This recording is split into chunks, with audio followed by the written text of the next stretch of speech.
salamat po sa Diyos sa buhay ng bawat isa.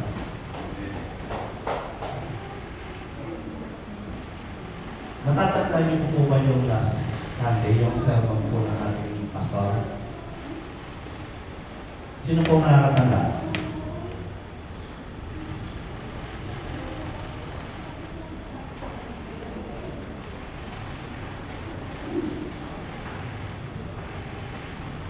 Ang sermon po ng ating senior pastor po ng nakaraang linggo ay paano yung paggamit ng pangalan ni Jesus. In Jesus' name, kung paano gamitin. So, napakahalaga po sa buhay natin, sa puno sa kinanta, Panginoon, ikaw ang pinakamakapangyarihan. Sabi ko sa kanta, wala imposible sa'yo. Naniniwala po tayo? Amen. Walang imposible. Dahil ang topic po natin ngayon ay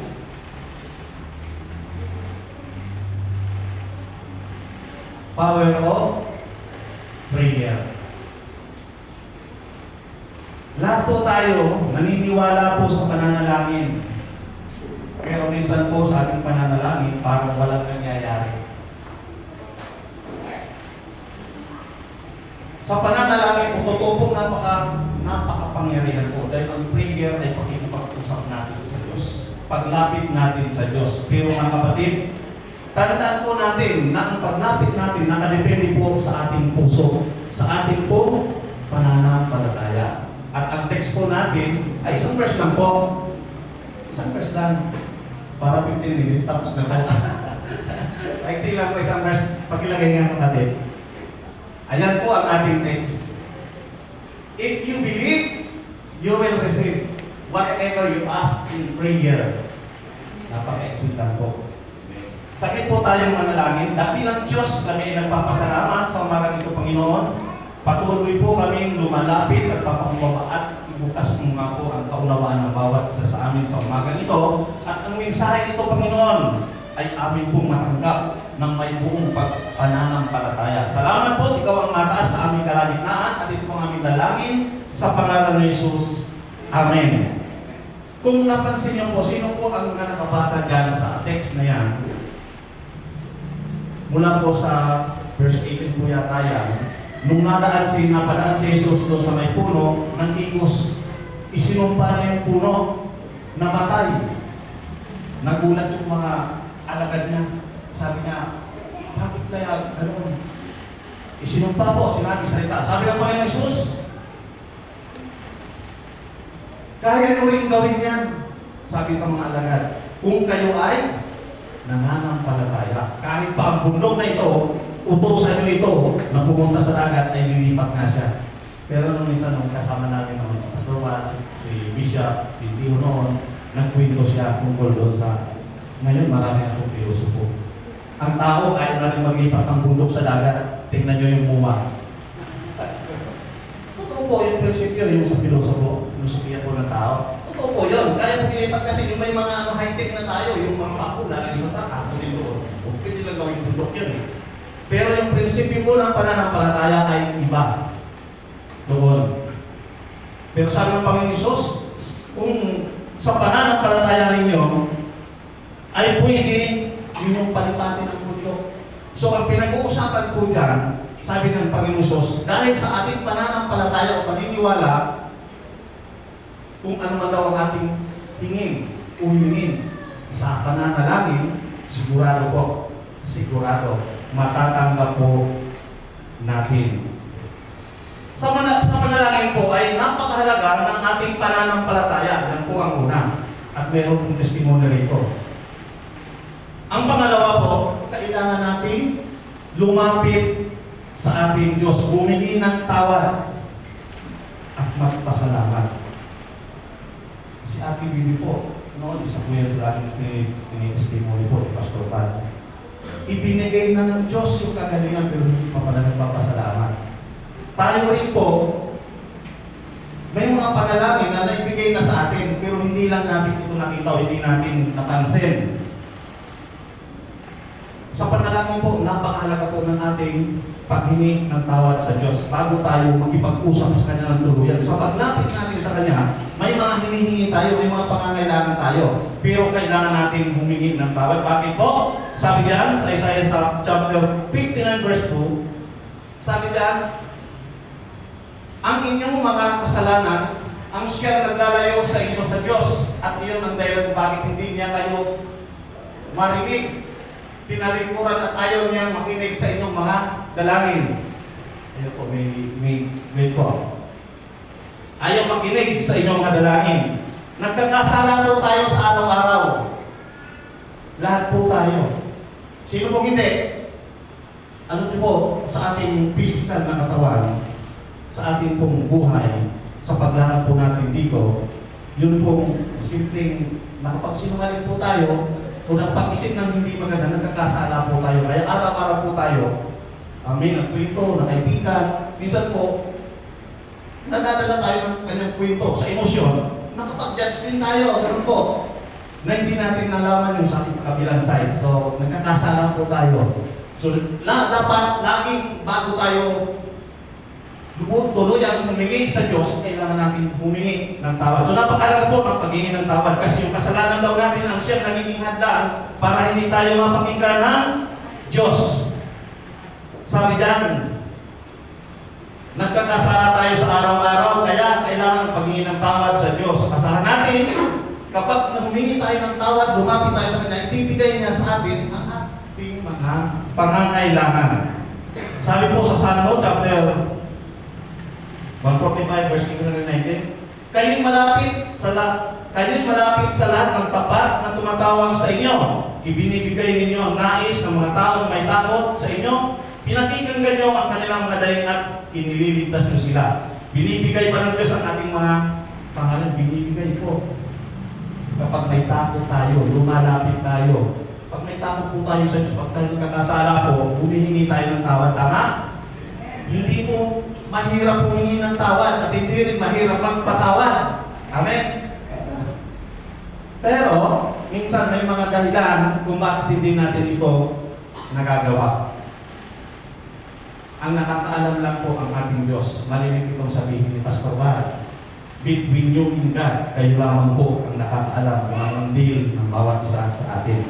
So, napakahalaga po na alam natin na sa bawat paglapit natin sa Diyos ay nagpapakumbaba tayo. Meron tayong takot sa Diyos. Dahil kung ano man ang ating hiningi, ay ibigay po ito sa atin. So tandaan po natin, ang ating daw mga sala, ang nagiging hadlang o dahilan para hindi marinig o pakinggan ng Diyos ang ating mga panalangin. At ito rin po ang naglalayo sa atin sa Diyos. Kasi kaya napakahalaga po na ang paghingi ng tawad sa araw-araw. Sa mga nagdi-devotion po, totoo po, minsan ako lagi ko po hiningi po, Pastor, nakalimutan ko na naman po ngayon, manalangin. Bakit? Minsan may ginagawa po ako na nakalimutan ko nga, sorry Lord. Kasi kainaan po natin yun. Tapos minsan yung iba sa cellphone. Kung sino yung cellphone, maliban na lang sa amin na may edad na. Pero lahat po, pagdating sa cellphone, nakapagod po sa cellphone, nakakalimutan natin magbasa. Manalangin, kainaan po natin ang bilang tao. Totoo, hindi? Totoo po yan. Pero doon sa mga malalapot na po ang mata dahil nagkakaedad na, minsan po tinagkakabad na po sila mag-cellphone po. Pero sa mga kabataan, mga kabataan ha, reminder lang ito, hindi ko kayo pinapagalitan. Reminder lang po ito. Para sa atin. Para po, saan? Para tayo ay makasunod po sa kalooban ng Diyos. Ngayon po, papasok po tayo sa ating topic. Sabi doon, ano daw ang ating hingiin sa pananalangin, ito'y ibibigay sa atin kung tayo ay naniniwala. Kaya sa ating una, if you believe, naniniwala. Kung naniniwala ka, sabi dyan, kailangan maniwala, sumampalataya tayo sa mga bagay na kahit hindi natin nakikita, kailangan natin panghawakan. Dahil dyan, may pangako po yan ang Diyos, may promise. Pinangako po yan ng Diyos, kaya dapat natin ang panghawakan. Sabi nga po ng Hebrew chapter 11 verse 1, ang pananampalataya ay katiyakan po. Pag sinabing katiyakan, sigurado. Eh bakit naman wala kong nananalangin? Sabi ng Biblia, sigurado eh. Kapatid, ipinangako na yan ng Diyos. Hindi man yan matanggap ngayon, sa mga susunod na panahon, hindi man sa atin, sa anak natin o sa mga apo pa, basta ibibigay po yan ng Diyos. Tingnan niyo po, mayroong 3 halimbawa po dyan. Sa Biblia, naglagay po ang 3 halimbawa dyan. Una po sa Joshua chapter 14 verse 12, dyan po yung kasaysayan ng dalawang espiya. Si Caleb yung pangalan ng isa. Kasi dalawa nung sa panahon po na inilabas ni Moses ang mga Israelita sa Ehipto, dinala po sila sa promised land pero hindi po nakating doon si Moses dahil matanda na siya. So nagpalit, ginawang leader si Joshua. Ngayon dahil ang pangako ng Diyos, ibibigay yung promised land, hindi po madali ang pagpasok doon. Pero pangako yan, binigay nga yun eh. Amin to. Pero anong doon, mahirap? Makikipagdigma po sila, hindi po basta ang kalalapanin na doon. Kasi ang sabi sa Bible, malalaking tao. Mas malaki po sa akin. Kasi mas malalaki po. Sabi ka, kasi kanin po, isa sa dalawang espiya na ipinadala po sa loob ng Kanaan. At nagpunta po sila doon sa bahay ni Rahab. Kilala niyo si Rahab, ano? Sa mga nagbabasa, kilala niyo si Rahab. Itinago siya. At ang bahay ni Rahab, sabi po sa Bible, nakadikit lang po sa pader. At po yung ilagdag sa kabila, nakatabi mo siya sa pader sa loob ng lungsod. Ganun po. Dahil alam ng hari ng Kanaan na yung ginawa doon sa mga naunang karya na sinabi nila pinatay at inubos, natatakot din sila. Kaya hinahanap tong dalawang ito. So sa madaling pinto po, ibinigay po yan ng Diyos sa kanila. Pero pag iniisip ko po, tingnan niyo po, ang Palestine po, Palestine napakalaking lugar. Ang Israel napakaliit lamang po. Tapos yung Palestine po, yung Israel, saan po yan? Kaya kung magtataka, sabi ng mga Muslim, amin yan lupa, yan sinakot nyo kami. Hindi lang po nila intindihan na ang Diyos ang gumawa doon sa lupa at saka siyang mayari. Kaya kung anuhan ang gawin ng Diyos, ibigay man niya sa mga anak niya, ay mangyayari. So ang mahirap na naging kalagayan po ng mga Israelita, kailangan bago sila magkaroon ng lupa, makikipagdigmaan sila. Kaya sabi po dyan sa verse 12 po, ang sabi dyan, kaya ibigay mo na sa akin ang kaburulang ipinangako sa akin ni Yahweh. Narinig mo rin ang mga higante ang nakatira doon at matitibay ang pader na naglalakihan nilang lungsod. Ngunit sa tulong ni Yahweh ay palalayasin ko sila sa lupain iyon gaya ng ipinangako niya. Pangako po yan, ibigay sa kanila yun. Bawat lipi po kasi doon, ipinangako ng Diyos kung saan sila. Dito kayo, may mga hangganan, hanggang sa hotel, hanggang sa dulo kayo, kailangan sa inyo yan. So, iyan ipinangako, isa po yan sa promise.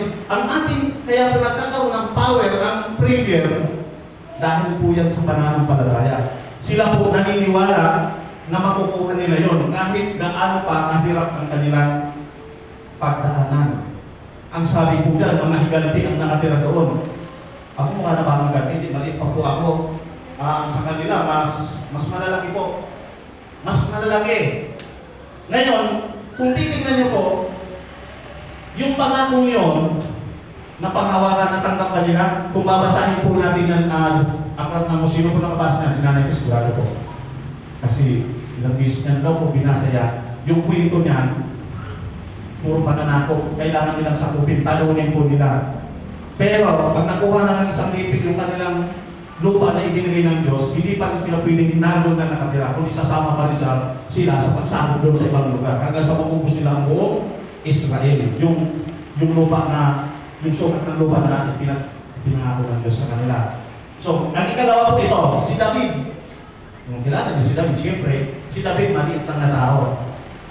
Pero ang nilabanan niya ay si Goliath.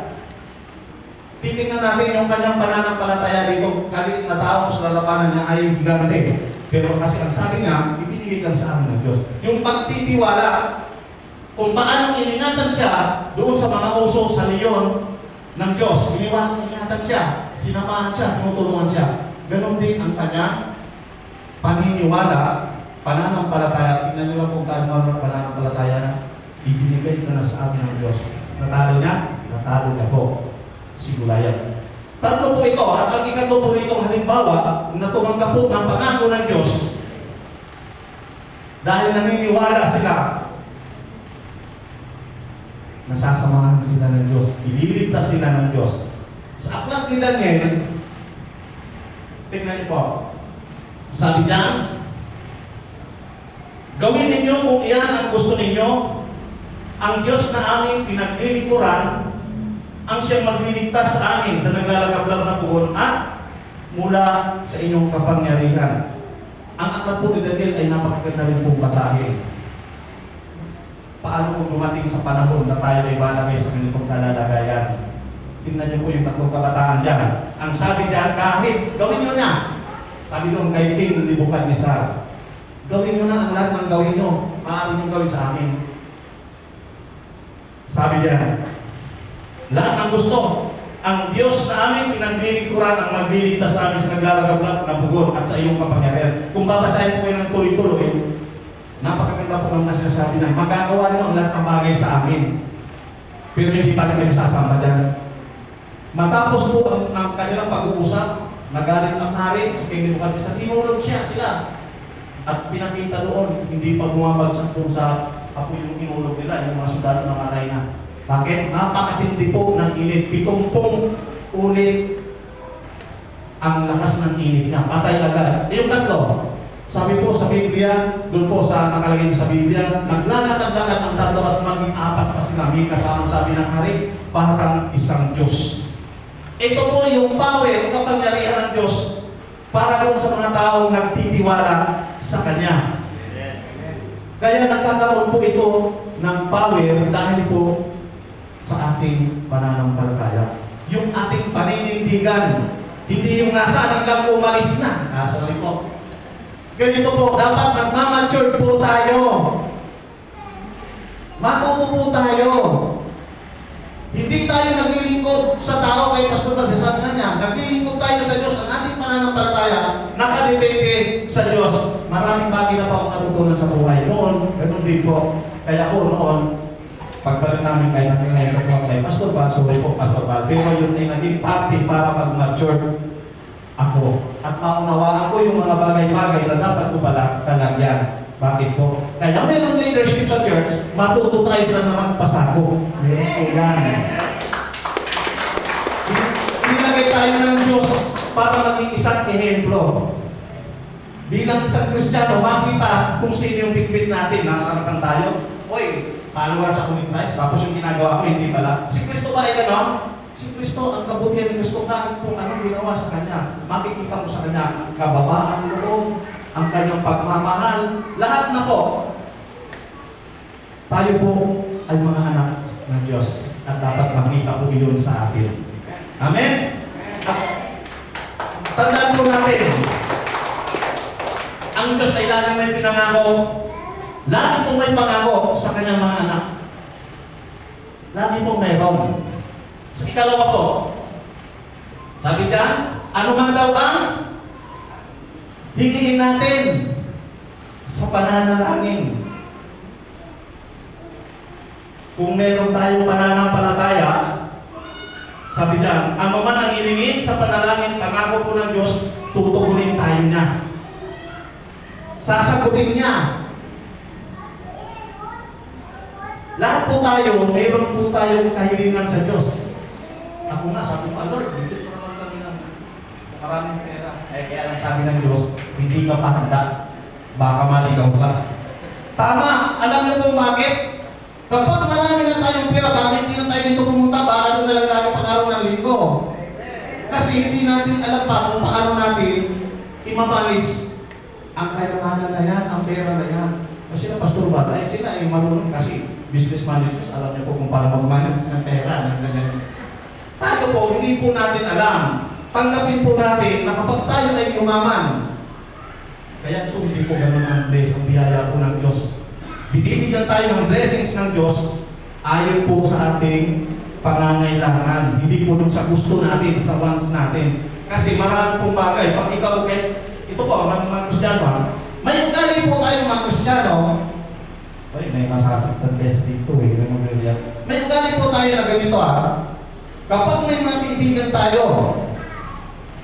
na ganito, bumili ng magagandang gamit. Uy, kailangan mas maganda. Mas maganda bibilin ko. Yung kapatid nga po niya, Sister Grace, yung kanyang kapitbahay, mga born-again po doon, bumili ng Bumili ng ano sa tipo, ang lakas ng tunog. Nagalit siya, ang lakas. Kasi pag nag-video, siguro maganda. Bumili sa mas malakas ngayon doon, parang nagpatugtog siya. Hindi na nila maaaring nag-uusap sila doon, hindi na magkaintindihan. Sabi ko ito naman, parang naman, hayaan mo na sila. Okay, mayroon kong pagsaway din ako sa kanila, hayaan mo na. Ay, hindi. Ganun na hindi daw. Minsan ganun po tayo. Amen? Minsan mayroon ganun tayo. Halimbawa, wag na lang yun. Baka magaling kayo sa akin. Pero kasi totoo ito na dapat natin alisin ito sa ating isip, maging sa puso. Alam niyo bakit? Kristiyano tayo. Sa halip matuwa tayo kung may achievement sila, meron silang mga nararating sa buhay, kung ano man ang kanilang nararanasan, magpasalamat tayo sa Diyos. Kasi alam mo bakit? Kami na ang sunod. Tayo ang sunod doon. Ano sila rin, di ba? Ang sila ng Diyos, ang sila, tayo na sunod doon eh. Yun na ang pagkawalan natin. Ayan, sabi dyan, kung ano man daw ang ating hingin, Psalm chapter 91 verse 15, kapag tumawag kayo sa akin, sasagutin ko siya sa oras ng kaguluhan, sasamahan ko siya, ililigtas ko siya at pararalan. Tingnan niyo po, ang Diyos po ay tutugon. Ano man ang ating pangangailangan. Kung ano yung pangangailangan natin sa buhay, pangangailangan mo, pangangailangan ko, tiyak ibibigay ng Diyos yun. Isaiah chapter 41 verse 17, kapag nangangailangan ng tubig ang mga mamamayan kong lukha at wala silang matagpuan, at kapag natutuyo na ang mga lalamunan nila sa uhaw, akong Panginoon ang tutulong sa kanila. Akong Diyos ng Israel ay hindi magpapabaya sa kanila. Ang Diyos ay hindi nagpapabaya sa mga taong lumalapit at may takot sa Kanya. Pangako po yan. Tapos pinagtanong sa inyo, bakit hindi naman tayo masali sa kaya ng Israel? Alam niyo po mga kapatid, ito po ang maganda po dyan. Dahil po matitigas ang ulo ng mga Israelita, yung kanyang biyaya napunta po sa mga hintels, umabot po hanggang sa atin. Kaya mapanag tayo, ngayon kabilang na po tayo doon. Kabilang po tayo doon. At kung magtatanong kayo, magkaanak tayo na, nandiyan po si teacher, si pastor, kaya alam na po yan. Kung bakit napunta po sa atin ang biyaya, mayroon po tayong teacher. So, magtatanong lang naman po at magkakaroon po tayo ng Bible study. Ayun po. Next. Sabi na, Isaiah chapter 65 verse 24, bago pa sila manalangin, o habang sila'y nananalangin pa lang, sasagutin ko na sila. Iyan po, napakaganda po niyan. Pangawakan po natin. Pero mga kapatid, tandaan po natin, nakatitindi po ito sa ating heart, sa ating puso. Kailangan pure.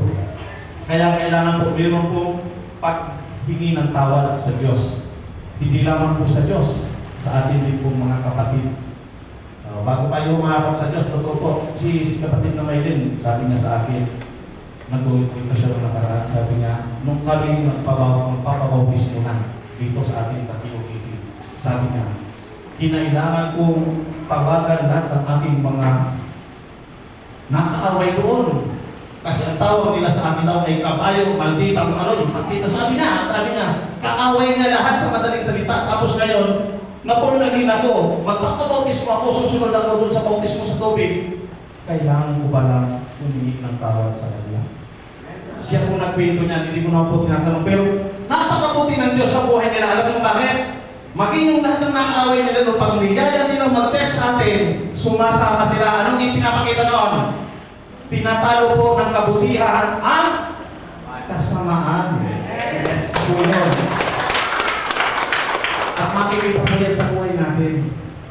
Unti-unti, ito po, tayo ng mga tao, maraming kahinaan. Marami po tayong pinagdaanan sa buhay. Sabihin natin sa bisyo, sa buhay natin kung anong nilalakaran noon, sabi, barumbado, lahat na po, nandiyan. Pero pag nakakilala na sa Panginoon, unti-unti po, babaguhin tayo nito. Basta matutulan po tayong lumapit at magpakumbaba sa Diyos. Napakabuti po ng Diyos sa buhay ng bawat isa. At dahil po dito, mararanasan po natin ang totoong kapayapaan at kaligayahan. Yan po ang nais po ng Diyos sa atin. Lucas chapter 11 verse 9, kaya sinasabi ko sa inyo, humingi kayo sa Diyos at bibigyan niya kayo. Hanapin ninyo sa Kanya ang inyong hinahanap at makikita ninyo. Bumatok kayo sa Kanya at pagbubuksan kayo. Hanapin daw natin sa Diyos. Ano yung hinahanap natin? Sabi po ni Solomon doon sa aklat po ng mga ngaral, sabi niya, may sinabi sa doon na sabi niya, mas mabuti ng magnas ka kung ngayong araw. Mas mainam ito sa akin kasi maikli lang ang buhay sa mundo. Sabi niya, dito ako magiging masaya. Pero sa pagkaguni, pag binasa mo doon, hindi pala, sabi na, pagkalasing niya din, wala na. Sabi ni Solomon, mas mainam pa rin pala. Pinagpasingan ko ang mga bagay-bagay, itong ginagawa ko, at kisa sa may karunungan. Ang may karunungan, makikita mo na dapat pala ang buhay ay mayroong hangganan. Ang limitasyon natin. Lahat po ng tao, sabi ni Solomon, dapat ay mayroong limitasyon. Pwede ka makipaghalubilo, makipagsaya, pero alam mo dapat ang hangganan. Hindi ka lalagpas sa boundary. Kaya sabi ni Solomon, mas mainam pa rin ang may karunungan. Pero yung iba, magtira ka ng pag-uwi. Ang dalawang di pa nakapasok sa bahay. Ano pong pinapakita? Hindi niya napansin kung saan ang hangganan niya. Maging sa ating mga ginagawa sa buhay, mayroon pong hangganan. Ang mga pagsasaya, hindi po laging porket magkakapatid tayo, buong maghapon tayo magkakasama. Kinabukasan magkakasama, mayroon din po tayo magagawin sa loob ng bahay. Hello, mayroon po tayo kanya-kanyang pamilya. Amen? Masaya po, nagsasama-sama ang mga Kristiyano, pero may mga limitasyon pa po yan. Kasi mayroon tayong kanya-kanyang pamilya. Pero napakabuti po ng Panginoon kasi yan po talaga nais ng Diyos, yung pagsasama-sama, pagtitipon-tipon, pero pagdating ng oras na maghihiwalay, may kasabay po ang iba, no? Di bali daw pong maghiwalay ng sabik, wag lang maghiwalay ng sawa. Pagkakasawa, hindi kayo mag-uulit, diba? Totoo? Siyempre, nainis ka na sa kasama mo eh. Kapag ito naman, hindi na kayo magsasama-sama, di bali daw maghiwalay ng sabik. Uy, titin yung oras, bukas naman. O, di ba? Meron po tayong gano'n. So, ayan po. Hanapin natin sa ating Diyos ang nais natin. Kasi, kapag hinanap natin ito sa tao, mga kapatid, nakakalungkot. Baka mamaya, hindi mo makuha, nakakasama ng loob. Pero ang Diyos, sa Diyos ka lumapit, sigurado, sure, ang sabi dyan, makikita ninyo ang hinahanap ninyo sa Kanya. Amen? Marami tayong pangangailangan. Ang iba siguro walang trabaho, yung iba kulang sa financial. Pero ang Diyos, siya yung provider natin. May mga tao siyang ginagamit, pero wag naman natin i-assist ng tao. Alam niyo pa rin, ang Diyos, kapag lumapit tayo sa Diyos, may mga tao siyang ginagamit. Kaya kumatok ka, uminta, pagbubuksan ka. Pero may mga bagay din po tayong gagawin. Yan po ang napakagandang balita para sa atin. Kasi meron po tayong Diyos na lagi po natin malalapitan. At ang ikato po ay ito. Bago para binibilisan ko na eh. Ayan po ang ikato. You will receive. Pangako po ng Diyos yan. Sino na ang mga may natanggap dito? Amen. Tingnan nyo, kayo may natanggap na ayaw yung iba. Alam nyo, mga kapatid, lahat tayo may tinatanggap araw-araw. Lahat tayo. Yung malakas tayo, wala tayong sakit. Kaya wala tayong pera, masaya tayo. Dahil nasa Diyos tayo. Lahat po tayo may tinatanggap. At yung mga hindi pa nakakatanggap, sigurado kapatid, tatanggap ka. Hindi man ngayon, bukas. Lagi pong merong nakalaan sa atin. Hindi po pwede sa Diyos po, kapag may inilaan para sa iyo, hindi po yan, ay, kapatid na muna po, sa kakala para mo. Hindi po gano'n. Kapag inilaan sa iyo na. Kaya lang, dapat ang Diyos alam niya kung kaya mo na bang tanggapin ang pagpapala na yun. Ang pagpapala ng Diyos, iba-iba, mga kapatid. Halimbawa po, magbigyan ko ng halimbawa. Ang nais ng Diyos para magpastor ka. Kaya lang hindi ka pa ready, hindi mo pa kayo tanggapin yun. Ganun po, biyaya po yun. Privilegyo na maglingkod sa Diyos. O maging leader ka ng church, o kumanta, umawit dito. Kaya lang napakamayayain mo. Siyempre, hindi ready ka ng Diyos. Lahat po ng biyaya, hindi man sa mga material na bagay, yung talento lamang po, lagi po meron. Biyaya po yan. Kailangan lang natin maging handa. Ito po ang pangako ng Diyos. Sabi diyan, you will receive. Ito ang mga tatanggapin natin mula sa Diyos. Sabi, anuman ang hilingin, panghawakan po natin. Clean na po natin. Huwag na kumontra, clean na po natin. Sino bang ayaw? Kung binibigyan ka nga, kukontrahin mo pa. Ako gusto ko lagi, binibigyan din ako, pero gusto ko rin magbigay. Amen! Kailangan natin magbigay. Tingnan mo natin. Paghawakan natin ang binibigay sa atin at matatanggap natin. Madalas po, laman ng ating prayer, kung tayo ay nakakaranas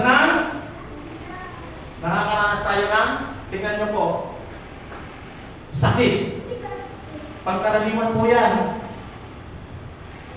Pag tayo po may prayer meeting, sa mga prayer request, makikita po natin yan. Ano ang muna na pagkaraniwan na? Kailangan natin kagalingan sa sakit. At ang ikalawa dyan, katapusan sa pinansyal, pera. Kailangan natin yan pang araw-araw.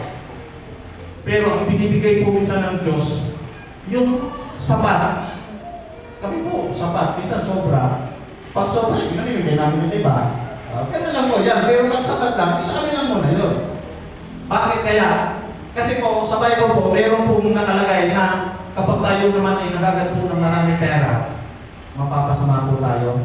Sinaktan tayo, unang Timoteo chapter 6 verse 10. For the love of money is the root of all evil. So, mapapahamak po tayo doon. Pagmumulan doon, pag-uugatan daw yun ng kasamaan. So, wag na tayo doon. Okay na tayo ngayon. At least, masaya tayo. Sa Panginoon tayo. Ang ikanto dyan, kaguluhan sa pamilya at mga kaibigan. Meron pong ganito. Minsan po, sa isang pamilya po, meron pong mga hindi pagkakaunawaan. Lalo na before, hindi pa tayo mga Kristiyano. Pero kung Kristiyano na po tayo, ganun pa rin po, tingnan po natin mabuti ang ating sarili. Hindi yung ating kasama sa bahay. Baka tayo po ang may problema. Kasi po, una po nilang tinitingnan ay tayo. Lalo na kung makasama sa bahay, hindi pa po sila mga born again. Kasi ang salita po born again, may nagtanong po kahapon, ano po ba yung born again na yan?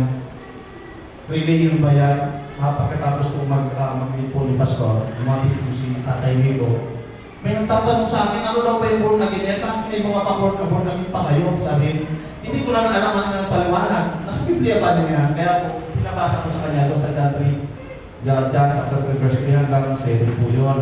Na sabi ko, ang born again, hindi iyan religion.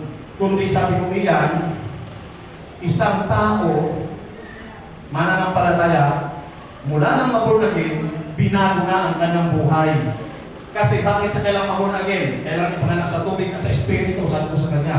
Nung una kasi, na-deceive ni Satan yung nilikha ng Diyos. Sabi doon, ng utos, huwag mong kakainin yan kasi pag kinain yan, mamamatay kayo. Sabi ni Satanas, sabi ng ahas, totoo ba ang sinabi ng Diyos? Totoo po. Hindi totoo yan. Kapag ganun po, nilalagyan ng daw ang ating isip, pag-deceive po yan, pagdaraya po yan. So ano nangyari doon nung kinain nila yung bunga? Namatay sila? Hindi. Di ba rin lumabas yung mga ng Diyos? Hindi po sila namatay. Ang tinasabi ko doon, namatay yung ating kaugnayan sa Diyos, spiritual. So kaya kailangan ng lahat ng tao, sabi sa verse 7, you must be born again. Religion, sabi ko sa kanya, religion ba? Hindi. Ayan, nabasa mo sabi ko. Iyan ang sabi, nung nag-uusap sila ni Nicodemo, kailangan mabun natin ang tao para magkaroon ng kaugnayan sa Diyos. Makalapit tayo sa Diyos kasi napahiwalay lang po tayo dahil sa kasalanan. Dahil po sa pangdaraya ni Satanas. Yun po ang malinaw po roon. Ayan. Walang trabaho. Oy, maraming trabaho. Yung iba po, walang trabaho. Hindi gusto magkatrabaho. Hindi naman sinabi na may sweldo. Trabaho lang pala. Wala nang parang sweldo. Nagreklamo pa rin. Pag wala ng trabaho, ipinagpipray po natin na magkaroon po sila ng trabaho. So, Pag meron ng trabaho, hindi na po dumadalo. May trabaho na eh. Sa tansa ko, ganyan po, nung ang bilis namin dumami doon. May 5 doon na umaaten, tapos nung sabi na wala silang trabaho, mga ilang linggo, umabot na isang buwan, yung pinag-pray namin, trabaho ng pasalamat. Dahil may trabaho na, hindi ko sila nakita. Mula hanggang ngayon, nawala na po sila. So, ano ba ang nais nating makita? Tayo, lahat naman tayo, binibless ng Diyos. Iniligtas tayo ng Diyos, nagkaroon tayo ng kaligtasan. Ginawa yun ng Diyos para tayo ay lingkod sa Diyos. Hindi yung nagkaroon na tayo ng blessings, hindi, nakalimutan na natin yung daanan papunta ko. Ngayon, dito na siya sa likod dumadaan para hindi natin makita. May mga ganon din po, pero tayong nandito, walang ganon! Amen! Walang ganon sa atin kasi lagi natin tandaan, doon parang pagpasok sa may gate natin, seek ye first the kingdom of God and His righteousness, and all these things shall be added unto you. Uunahin natin daw ang karya ng Diyos at ang lahat ng bagay, idadagdag na lang. Yun lang po pala ang susi para tayo ay mapagpala. Amen? Mapagpapala tayo. Ay sabihin naman ng iba, bakit kasi lagi mo nagsisik? Kapag tingnan po natin mabuti ang ating puso, ano ba ang motive natin, ang motibo natin sa pagpunta sa isang simbahan? Kasi kung ang pagpunta natin, masakit po ito, sabi ng pastor, kahapon. May review po ito. Sabi kahapon, kaya sila pumupunta sa simbahan dahil may gusto sila pupunta doon sa katabing mayaman. At sabi lang po, pero masakit po yan, pero totoo po kasi minsan tayo, kaya, tingnan nyo po, magpigil na halimbawa, doon po sa gate, dahil pupunta si isang politisyan, ang daming tao. Anong inaasahan nila? License, magkakaroon sila. Ay paano na punod kung tinapay na? Umuwi sa lulog, ito lang namumalay ko pag ganyan mag-awon. Pag-awon kami doon, tinapay. So, pero sa kapirasong tinapay, nagtsagat ka doon na mag-awon. Pero ang pangako ng Diyos, sige, first na kita mo, God, and all these things shall be added unto you. Andyan na po, lahat ng bagay, ibibigay po sa atin. Kaya nasabi ko doon, nagsisigawan sila pa, paano sa mga kapatid? Isingaw natin, Jesus Christ! Papansin ka, baka masabi pa tayo mo sinabu. Totoo yun! Sisigawan sila kasi umaasa sila na magkakatanggap sila, pero hindi po ganun ang mundo natin. Kaya kuminsan, nalungkot na lang din ako. At least, ang layunin ng pagpunta namin, namigay po ng mga flyers. Ilan po sila, may mga picture po. Sinamantala na rin namin ang pagkakataon at nagpaalam kay Tracy, kapatid na Maylin, at namigay po doon ng mga papasahin. Bakit? Pag nagbahi-bahi po, napakalawang po ng jeep, maghapon di pa namin maikot yun. Pero dahil nandun na sila, na nasa bangko, ito yung totoong pagpapala na ibinibigay sa inyo. Yung iba nagpapasalamat sa kanila, yung iba hindi. Pero ito ang totoong blessings. Amen? Ayan. Paggabay, lagi po itong lang ng prayer natin, paggabay at pag-iingat sa ating pamilya, mga mahal sa buhay, kasama natin ang Diyos sa bawat minuto ng buhay natin. Lagi po yan natin kasama sa mga panalangin, sa mga prayer quiz. Tapos karunungan, lagi po natin hihingi po yan. Karunungan sa araw-araw, paano tayo magkisalamuha, paano tayo lumakad sa mga pagdidesisyon. So sino ang karunungan? Ang karunungan po dyan sa 1 Corinto chapter 1 verse 24, ang karunungan po dyan ay si Kristo. O di kay Kristo tayo lumapit. Kalakasan, lagi natin hinihingi na maging malakas tayo, malusog. Maging kaya natin gawin. Ang sabi po ng Isaiah dyan, chapter 4 verse 1, lilipat tayo parang mga agila. Kahit pagod na tayo kapag mayroon tayong Diyos sa buhay natin, hindi natin nararamdaman kung ano man ang mga kapaguran na yan sa buhay natin. Masaya tayo. Ang alam niyo po mga kapatid, ang saya na nararamdaman, yung joy sa puso natin, yun ang nagbibigay na sa atin pag masaya. Pero pag malungkot tayo, babagsak ang katawan natin. Sabi ko ng Bible, matuto yung maging buto natin at yun ang magkasakit at mamatay tayo agad-agad. Kaya ang masayaing puso ay nagpapalakas po sa ating katawan. Bakit tayo naging masaya? Kasi po, naglilingkod tayo sa ating Diyos. Yun po ang nagpupuno sa ating puso. Ang maglingkod po sa Diyos. Ayan po. Conclusion na po tayo.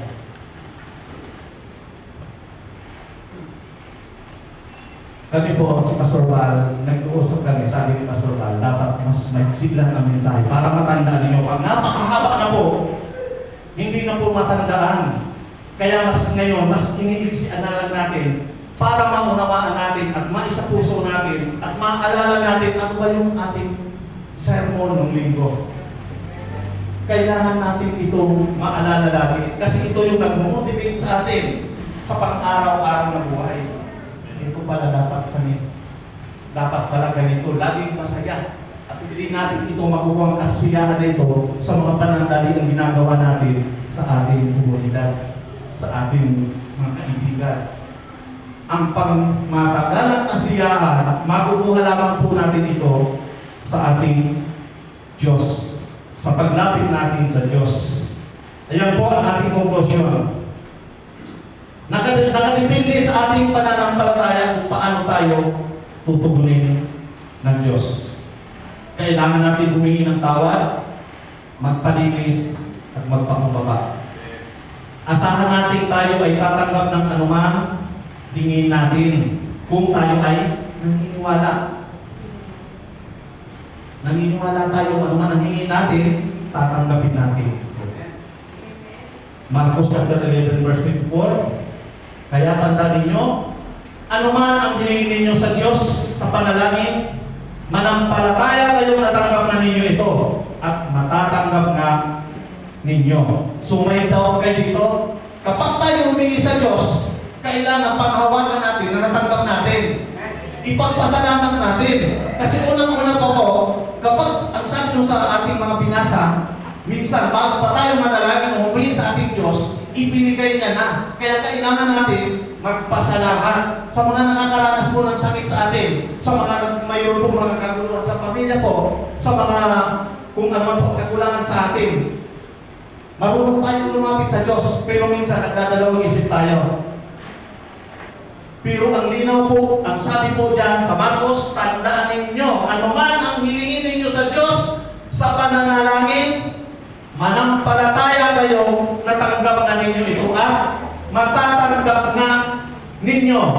Amen? Palakpakan natin ang Diyos.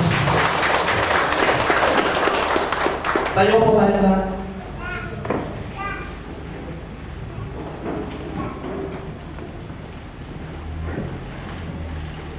Hallelujah. Hallelujah. Aming Diyos, aming Ama, kami po ay nagpapasalamat sa umagang ito, Panginoon. Kami po ay mahina sa lahat ng bagay, lalo, Panginoon, sa pananalangin, maging sa aming paniniwala. Kung minsan, Panginoon, sa mga nararanasan namin sa buhay, hindi namin kaya lumapit sa iyo. Kaya naman po, Diyos, patuloy po ninyong turuan, ibukas niyo po ang aming puso, Panginoon, kung paano namin tatanggapin ang lahat, Panginoon, na nagmumula sa iyo. Hindi namin alam. Patuloy niyo po kaming turuan. Sapagkat ang paglapit namin sa iyo, O God, hindi lamang para kaming humihingi, kundi ito ay maging bukal, pure sa aming puso, Panginoon.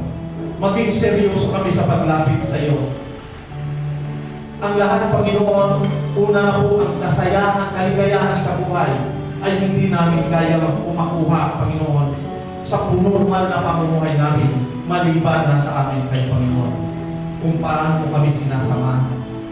Salamat, Panginoon, sa umagang ito. At tunay nga po, na sa bawat gagawin namin, turuan mo kami na magpakumbaba sa iyo. Turuan mo kami kung paano kami, Panginoon, lumapit sa iyo. At sa umaga po ito, bibit-bitin po namin at ipinagpapasalamat namin na sa bawat gagawin namin sa buhay ay nakadepende, Panginoon, sa iyo.